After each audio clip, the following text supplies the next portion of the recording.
Olá, hoje nós vamos começar nossa conversa sobre parada cardiorrespiratória.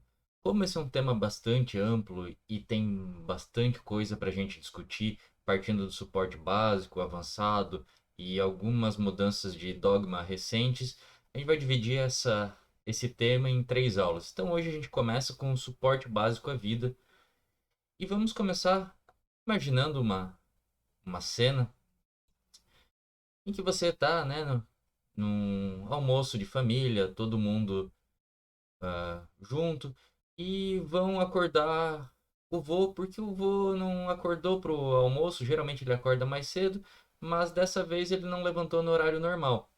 Então te chamam para acordar o vô. Você vai lá para pro quarto dele e quando encontra o vô, ele tá assim. E agora? O que a gente vai fazer? O que eu tenho que pensar? Qual que é a primeira medida quando a gente encontra alguém que parece não responder? Primeira coisa é realmente a gente checar a responsividade. Vamos ver se esse paciente está só dormindo ou está em parada cardiorrespiratória, se ele tem algum outro problema. Primeira medida é checar a responsividade.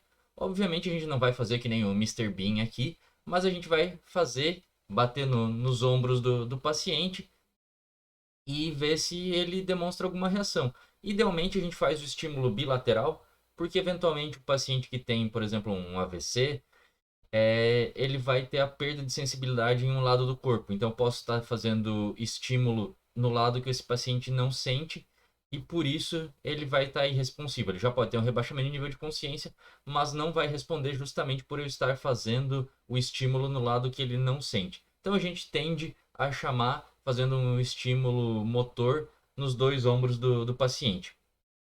Mas o paciente não responde. E agora, o que a gente faz? Fico assustado? Saio correndo? Chamo o médico? Mais ou menos isso. Mas antes, a gente tem que checar o pulso.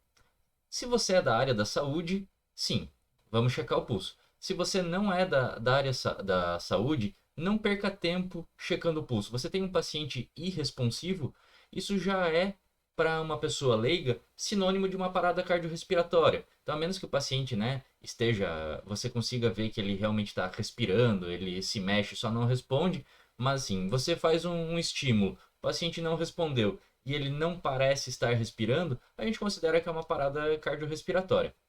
Agora, se você tem treinamento, você é da área da saúde, sim, você vai checar um pulso central e ver se esse paciente tem uma parada cardiorrespiratória. E aí? Aí a gente tem que chamar ajuda.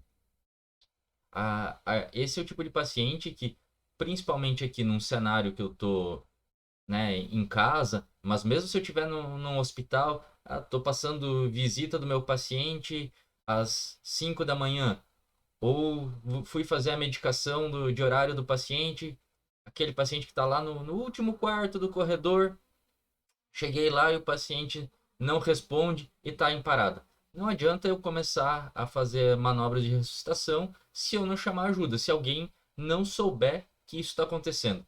Então a gente está aqui no cenário fora do hospital, o que a gente vai fazer? Ligar para o 192.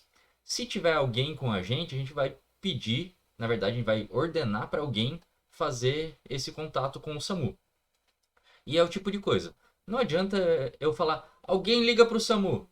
Se eu falar isso, todo mundo vai dar dois passos para trás, ninguém vai ligar para o SAMU. Vai ter um fazendo selfie, um fazendo live no Instagram, o outro fazendo vídeo, mandando no WhatsApp, mas ninguém vai ligar para o SAMU. Então é importante a gente fazer o que a gente chama de alça fechada, que é você apontar para alguém e falar: você vai ligar para o SAMU e dizer que a gente tem um paciente responsivo, um paciente em parada. Então eu preciso que essa pessoa entenda que eu estou falando com ela e estou dando uma ordem para ela ligar para o SAMU. E essa pessoa tem que me dar a resposta que ela entendeu e que vai ligar para o SAMU. Então é importante esse passo para a gente garantir que o sistema foi acionado. Então a gente vai começar o suporte básico de vida em si. A gente tem a noção assim errônea de que o suporte básico, principalmente a gente quer, né, mais da área médica, assim, o suporte básico é aquela coisa de socorrista, é coisa de leigo, é aquela coisa que qualquer um faz. A gente tem que entender o básico não como fácil, mas o básico como fundação. a base para eu poder construir o meu avançado. Se eu tenho uma fundação ruim, não adianta eu querer construir uma casa, um prédio em cima que vai cair. Então eu preciso de um suporte básico muito bem feito para poder continuar com o suporte avançado depois. E a gente engloba no suporte básico compressão, aí focando em frequência, profundidade e no retorno do tórax, a desfibrilação externa automática e o suporte ventilatório quando indicado. Então, o que a gente vai fazer com esse paciente? Iniciar a compressão. Via de regra, a gente vai achar o fim do externo, 2 dedos para cima, com a região hipotenar, então com o gordinho da mão, em cima do externo e vai fazer força. Geralmente a gente pode utilizar a linha intermamilar, né? Então, entre os mamilos, como um marco anatômico. Mas sabendo que, principalmente em mulheres, esse é um parâmetro que não dá para a gente usar sempre. Então, dependendo do tamanho da mama, a gente utilizar a linha intermamilar não vai dar certo para a gente fazer a compressão, né? Então, melhor mesmo é a gente procurar o fim do externo, 2 dedinhos acima. E eu vou comprimir, então, fazendo força no ombro, não é fazer força no braço, então eu tenho que ter esse vetor horizontal de força, porque é bastante cansativo. Então, se eu não fizer com o peso do corpo, se eu tentar fazer com o músculo do braço, vai cansar muito rápido. E é muito importante que a gente deixe o tórax retornar. Por 2 motivos. A, Quando eu diminuo a pressão intratorácica, então eu deixo o meu tórax expandir, isso faz com que o coração expanda, cria uma pressão negativa e puxa o sangue que vem do corpo, principalmente da cava. Então eu tenho esse retorno venoso, aumentando a pressão do, dos meus átrios para poder circular o coração. Então, se eu não tiver esse retorno, eu vou estar comprimindo o coração e não estou deixando ele encher o suficiente para circular o sangue. E outro motivo é porque a circulação coronariana, então a circulação do próprio coração, se dá na diástole. Então, quando o coração relaxa, é que o sangue circula nele mesmo.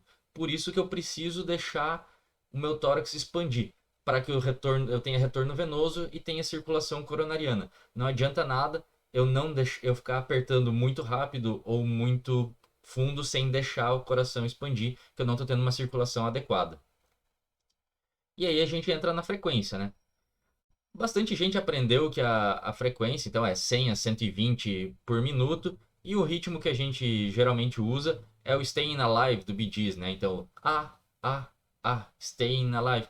Mas isso é uma música já, né, bastante antiga. Tem bastante gente que nem conhece essa música. Pessoas na geração mais nova nem sabem quem são os Bee Gees. Quem é nerd que nem eu pode gostar mais da marcha imperial do Star Wars. Eu particularmente gosto bastante porque ela é bem marcada. Então, o pam, pam, pam, pam, pam, pam. Ela fica na faixa de 100, mais baixo, assim. Mas tá na nossa frequência. E para quem é um pouco mais jovem, a gente tem o me remexo muito. Então, o eu me remexo muito. Pam, pam, pam, pam, pam, pam, pam. Vai ficar mais perto dos 120. Então, são as músicas que ficam nessa faixa. Ah, mas eu não gosto de nenhuma dessas músicas. O que eu posso fazer? Entra no Google e digita músicas 100, 120 BPM e vai ter uma lista de músicas que você pode escolher a que você preferir.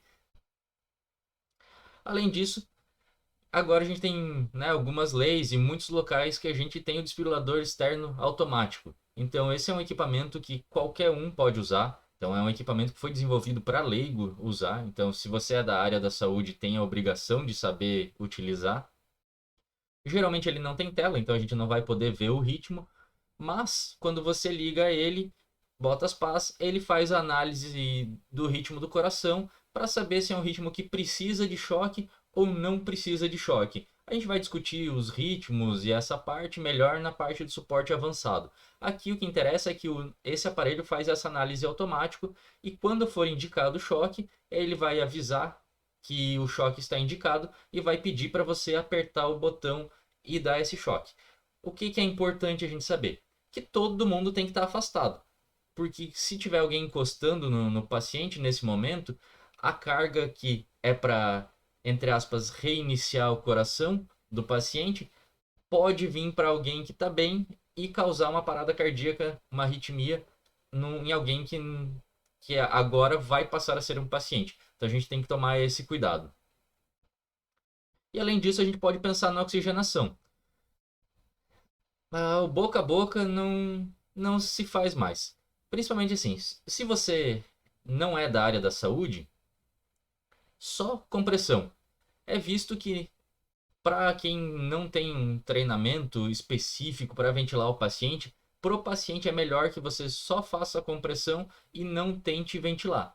Agora, se você é da área da saúde e tem acesso a um dispositivo bolsa válvula máscara, né, que é o nosso popular AMBU, ou um dispositivo ou boca máscara, que é o que a gente tem aqui na figurinha, a gente tem um filtro, então que a gente consegue nos proteger, a gente vai fazer 30 compressões para 2 ventilações. Então, vai depender do que a gente tem em recurso. Agora, né, a gente gravando esse vídeo ainda numa era Covid, a gente sabe que essa ventilação pode não ser ideal e talvez traga mais risco para a gente do que benefício para o paciente. Então, se for possível, a gente ventila, mas não é fundamental no suporte básico. E, se tudo der certo, você vai ter feito iniciado compressão, alguém trouxe um desfibrilador, foi acionado o serviço de saúde e vai chegar a ambulância, de preferência com suporte avançado ou mesmo uma ambulância de suporte básico, e acabou o que a gente faz na cena. Agora, o suporte avançado, o que a ambulância vai trazer a mais para a gente vai discutir na próxima aula. Então, se ficou alguma dúvida, algum questionamento, algum comentário, pode botar aqui nos comentários aqui embaixo ou ir lá no Instagram, no Doc Rezener mesmo. E até a próxima.